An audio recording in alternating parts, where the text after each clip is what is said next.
পৃথিবীতে এত প্রকারের সবজি গাছ আছে যা এক এক ধরনের বাহারের এক এক ধরনের সবজির স্বাদই কিন্তু এক এক রকম। আর সেই সবজির স্বাদ পেতে হলে অবশ্যই কিন্তু আপনাকে ট্রাই করতে হবে প্রত্যেক প্রজাতির প্রত্যেকটি সবজির রান্নার রেসিপি। তো আসসালামু আলাইকুম এভরিওয়ান, সবাই কেমন আছেন? আই হোপ আলহামদুলিল্লাহ আপনারা সবাই খুবই ভালো আছেন। তো স্বাগত জানাচ্ছি আমার মিসেস জোরুস ড্রিম পেজে। তো আজকে আমি আপনাদের ভিন্ন রকমের একটি সবজি তরকারি রান্না করে দেখাবো। সিম তো সবাই খেয়ে থাকি, সিমের বিচি কয়জনে খেয়ে থাকি?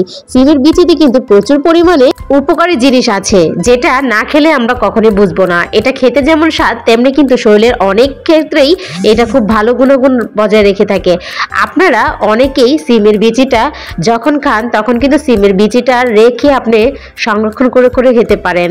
আমি যখন এটা সিমের বিচি খেয়েছি তখন সিমের সিজনে কিন্তু আমি এই বিচিগুলো সংরক্ষণ করে ফ্রিজে রেখেছিলাম। আর ফ্রিজে রেখে কিন্তু বছরের পর বছর না খেলেও মাসের পর মাস রেখে কিন্তু এই সিমের বিচিটা সংরক্ষণ করে আপনি খেতে পারেন।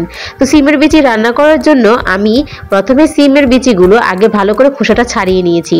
তারপরে ভালো করে ধুয়ে এখানে সব ধরনের মশলা দিয়ে আপনি যেভাবে প্রত্যেকটা তরকারি কষিয়ে থাকেন সেভাবেই কিন্তু আদা রসুনের পেস্ট দিয়ে তরকারি হলুদ মরিচ দিয়ে ভালো করে কষিয়ে নেবেন। তারপরে একে একে সেই সিমের বিচিগুলো দিয়ে দিবেন। দিয়ে দেওয়ার পরে ভালো করে একটু পানি দিয়ে এটা ভালো করে কষিয়ে নেবেন। যতক্ষণ কষাবেন ততক্ষণ কিন্তু দেখা যাবে এটা ঘনত্ব কতটুকু হয়। আমি কিন্তু এর সাথে টমেটো অ্যাড করে দিয়েছি, আপনারা চাইলে টমেটো অ্যাড করে দিতে পারেন, আবার না করেও দিয়ে রান্না করতে পারেন।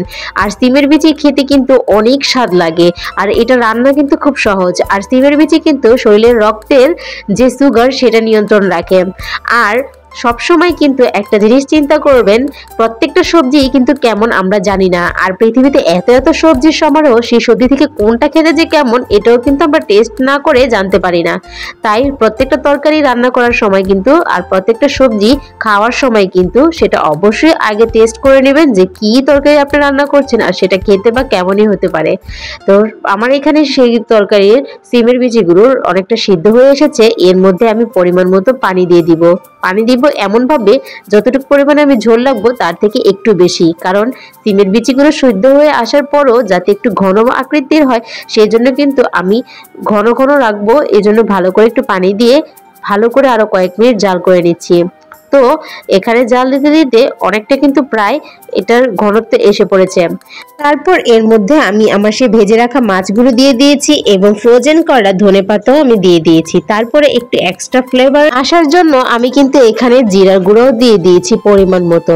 তারপর হালকা আছে আর 1 মিনিট রেখেই কিন্তু তৈরি হয়ে গেল আমার সিমের বিচি তরকারি রান্নার রেসিপি। এটা দেখতে যেমনই হোক না কেন খেতে কিন্তু খুব স্বাদের হয়েছে। তো বন্ধুরা, আমার সিমের বিচি রান্নার রেসিপিটা তোমাদের কাছে কেমন লেগেছে পুরোটা ভিডিও না টেনে দেখে কিন্তু অবশ্যই একটি গঠনমূলক কমেন্ট করবে। তো আজকে এই পর্যন্ত, আল্লাহ হাফেজ।